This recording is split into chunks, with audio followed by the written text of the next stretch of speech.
بسم اللہ الرحمن الرحیم۔ سورۃ الزلزال۔ زلزال کا معنی ہے زلزلہ یا ہلایا جانا۔ اس سورت کی پہلی آیت میں قیامت کے دن زمین پر زلزلہ آنے کا ذکر ہے۔ اسی مناسبت سے اس سورت کا نام سورۃ الزلزال ہے۔ فضیلت: ایک مرتبہ ایک بوڑھے شخص نے حضرت محمد صلی اللہ علیہ وسلم سے قرآن مجید پڑھانے کی درخواست کی۔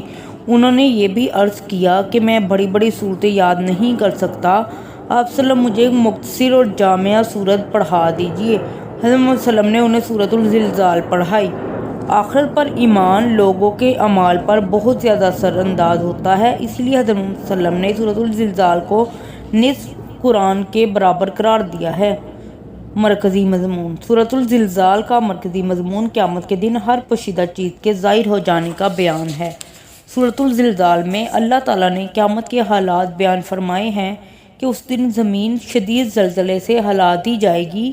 وہ اللہ تعالیٰ کے حکم پر اپنے اندر کی سب چیزیں یعنی خزانے اور انسان باہر نکال دے گی اور اپنے اوپر کی گئی تمام باتیں بیان کر دے گی۔ اس دن تمام انسان اپنی چھوٹی سے چھوٹی نیکی یا گناہ سب دیکھ لیں گے۔ ہمیں سمجھنا چاہیے کہ قیامت کے دن انسان کے وہ گناہ اسے دکھائے جائیں گے جس سے اس نے دنیا میں توبہ نہیں کی، کیونکہ سچی توبہ سے گناہ معاف ہو کر ایسے ہو جاتے ہیں جیسے وہ کیے ہی نہیں گئے تھے۔ سچی توبہ میں یہ بات بھی داخل ہے کہ جس گناہ کی تلافی ممکن ہو اس کی تلافی بھی کی جائے۔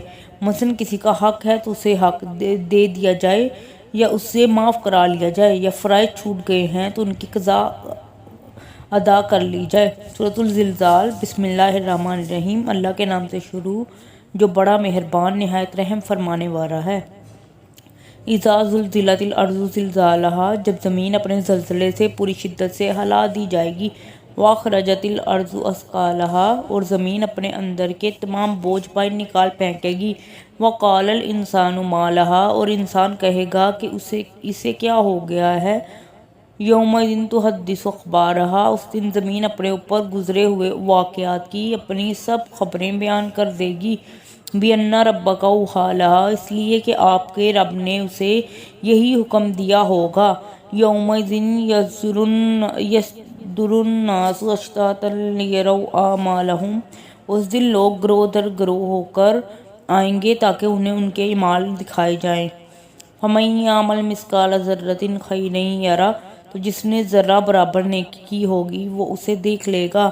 وَمَن يَعْمَلْ مِثْقَالَ ذَرَّةٍ شَرًّا يَرَهُ، اور جس نے ذرہ برابر برائی کی ہوگی وہ بھی اسے دیکھ لے گا۔ صدق اللہ العظیم۔